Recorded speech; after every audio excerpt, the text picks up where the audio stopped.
Hello everyone, welcome to my channel. इस video में हम master slave JK flip flop को समझते हैं। तो देखिए, ये जो master slave JK flip flop है, ये जेके फ्लिप फ्लॉप की रेस अराउंड कंडीशन वाली प्रॉब्लम को रिजॉल्व करने के लिए यूज़ होता है। ठीक। अब ये जेके फ्लिप फ्लॉप क्या होता है, रेस अराउंड कंडीशन क्या होती है, ये सब हम ऑलरेडी प्रीवियस वीडियो में कवर कर चुके हैं। फिर भी एक बार और समझ लेते हैं कि जब जे और के दोनों वन वन होते हैं तो फ्लिप फ्लॉप का आउटपुट कंटिन्यूसली चेंज होता रहता है। इसी कंडीशन को हम रेस अराउंड कंडीशन बोलते हैं। ठीक। तो उसी प्रॉब्लम को सॉल्व करने के लिए master slave JK flip flop use होता है। तो पहले हम ये वाला पॉइंट नोट कर लेते हैं। ठीक है, फिर उसके बाद समझते हैं। राइट।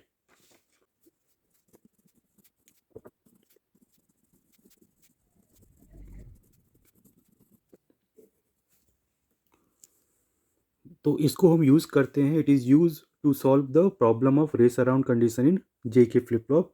जब हम जे और के में वन वन अप्लाई करते हैं तो वहाँ पे जो प्रॉब्लम आती है तो उसको हम सॉल्व करते हैं। तो देखिए, इस master slave J K flip flop में हम दो फ्लिप फ्लॉप यूज़ करते हैं। एक को हम मास्टर फ्लिप फ्लॉप बोलते हैं और दूसरे को स्लेव फ्लिप फ्लॉप बोलते हैं। अब इसका जो सर्किट होगा उसको हम ड्रॉ कर लेते हैं स्टेप बाय स्टेप। तो पहले हम मास्टर फ्लिप फ्लॉप का सर्किट ड्रॉ करते हैं। दोनों बेसिकली जे के फ्लिप फ्लॉप ही होते हैं। तो हम देखिए पहले मास्टर फ्लिप फ्लॉप का सर्किट ड्रॉ कर लेते हैं। राइट।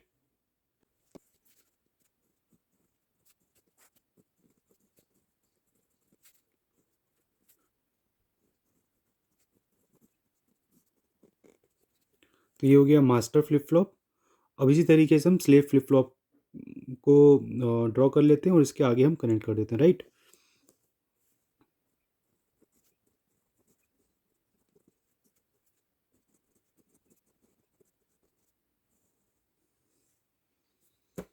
तो देखिए, मास्टर फ्लिप फ्लॉप ये हो जाएगा और स्लेव फ्लिप फ्लॉप ये हो जाएगा। मास्टर फ्लिप फ्लॉप का आउटपुट सपोज हम मान लेते हैं क्या है, क्यू एम है। ठीक। और स्लेव फ्लिप फ्लॉप का आउटपुट क्या है, क्यू। ठीक। तो देखिए, इसमें जो हम कनेक्शन करेंगे अब वो थोड़ा ज़्यादा इंपॉर्टेंट है। तो ये तो हमने सर्किट ड्रॉ कर लिया। ठीक। यहाँ पे हम जे इनपुट दे रहे हैं और यहाँ पे के इनपुट दे रहे हैं। राइट। अब देखिए, इसमें जो इम्पोर्टेंट चीज़ है वो क्या है कि यहाँ पे जो मास्टर फ्लिप फ्लॉप है, ठीक है, ये वाला जो फ्लिप फ्लॉप है ये मास्टर है और ये वाला क्या है, स्लेव फ्लिप फ्लॉप।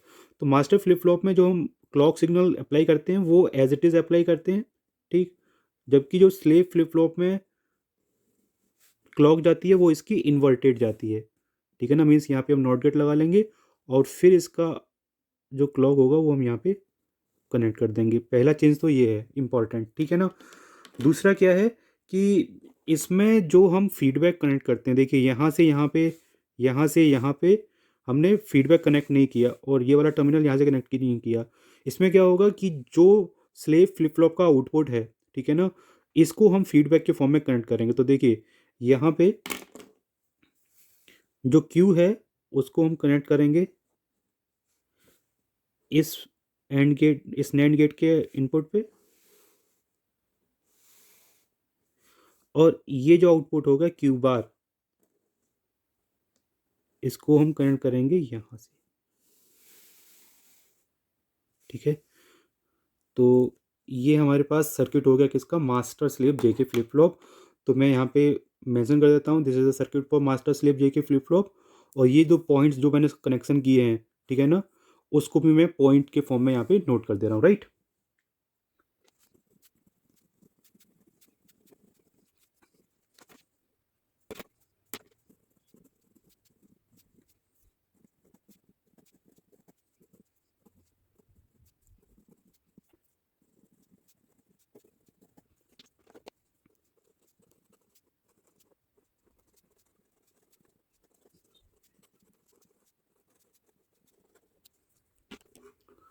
तो देखिए, हमने दोनों पॉइंट्स नोट कर लिए हैं। पहला कि मास्टर फ्लिप फ्लॉप में जो हम क्लॉक सिग्नल अप्लाई करते हैं वो एज इट इज़ जो इनपुट क्लॉक होती है वो अप्लाई करते हैं।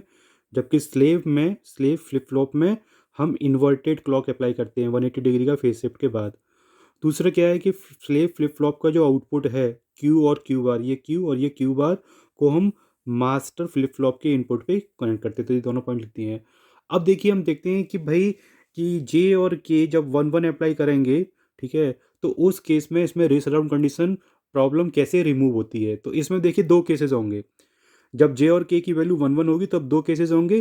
फर्स्ट केस में क्लॉक की वैल्यू जब 1 होगी तब देखते हैं, और दूसरा केस जब क्लॉक की वैल्यू 0 होगी तब क्या होगा तब देखते हैं, राइट।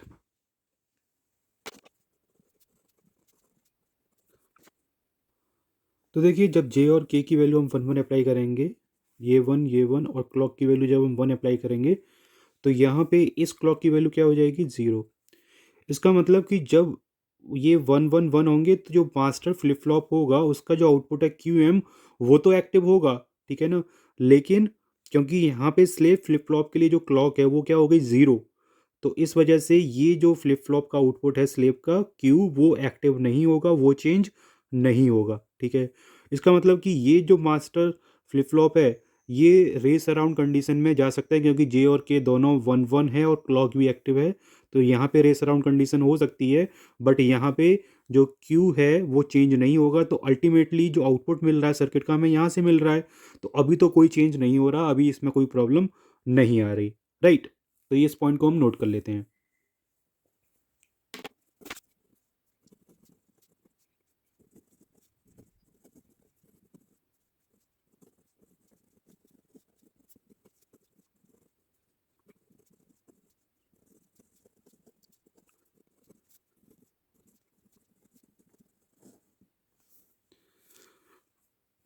तो देखिए कुल मिला के मैंने जो लिखा है, क्या लिखा है कि जो आउटपुट है मास्टर फ्लिप फ्लॉप का वो तो एक्टिव रहेगा, ठीक है, क्योंकि यहाँ पे क्लॉक 1 है। लेकिन आउटपुट जो होगा स्लेव फ्लिप फ्लॉप का वो इनएक्टिव होगा, ठीक, क्योंकि यहाँ पे क्लॉक क्या है 0। दूसरा पॉइंट क्या लिखा है मैंने कि master flip flop will be in race around but slave flip flop will be in memory state और नो चेंज।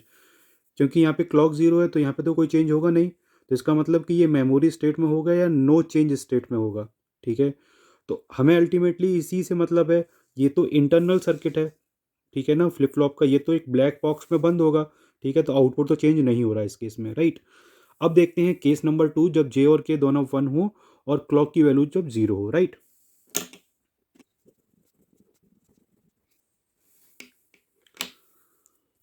तो देखिए अब अगर यहाँ पे क्लॉक की वैल्यू 0 होगी तो ये तो 0 हो जाएगा और यहाँ पे 1 हो जाएगा, तो अब ये स्लेव फ्लिप फ्लॉप एक्टिव हो जाएगा, ठीक है। यहाँ पे हमें चेक करनी, यहाँ पे रेस अराउंड नहीं होनी चाहिए क्योंकि ये तो डायरेक्टली आउटपुट है ना। तो देखिए जब ये वाला, जब यहाँ पे क्लॉक हम 0 देंगे तो ये तो इनएक्टिव हो गया। इनएक्टिव हो गया मतलब कि या तो यहाँ पे 1 0 कंडीशन होगी या तो 0 1 होगी और ये ऑफ रहेगा, क्योंकि क्लॉक अब यहाँ पे 0 हो गई सेकंड केस में, ठीक है। तो यहाँ पे इनपुट आपके पास क्या रहेगा इस फ्लिप फ्लॉप के लिए, या तो 1 0 पैटर्न जाएगा या 0 1 पैटर्न जाएगा, 1 1 पैटर्न नहीं रहेगा, ठीक है। तो जब ये एक्टिव होगा तो उस समय या तो 1 0 पैटर्न होगा या तो 0 1 पैटर्न होगा, तो ये रेस अराउंड कंडीशन में नहीं जाएगा, रेस अराउंड प्रॉब्लम नहीं होगी, और हमें इसी से ही मतलब है मेन, ठीक है, क्योंकि यहीं से हम आउटपुट ले रहे हैं सर्किट का, ठीक। तो उस केस में ये ऑफ रहेगा, क्यू एम चेंज नहीं होगा, ये चेंज होगा, लेकिन अभी इसमें रेस अराउंड कभी नहीं आएगी, ठीक है। तो ये दो पॉइंट्स भी हम नोट कर लेते हैं।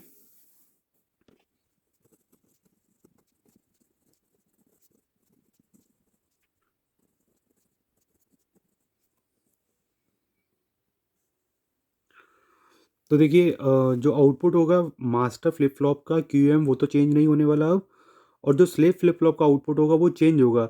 लेकिन इस केस में जो स्लेव फ्लिप फ्लॉप के इनपुट होंगे या तो 1 0 होंगे या तो 0 1 होगी, that's why race around condition will not occur at all, ठीक है ना। तो इस तरीके से हम रेस अराउंड कंडीशन वाली प्रॉब्लम को रिमूव कर सकते हैं by using the master slave J K flip flop. So this is all about this flip flop, thank you everyone.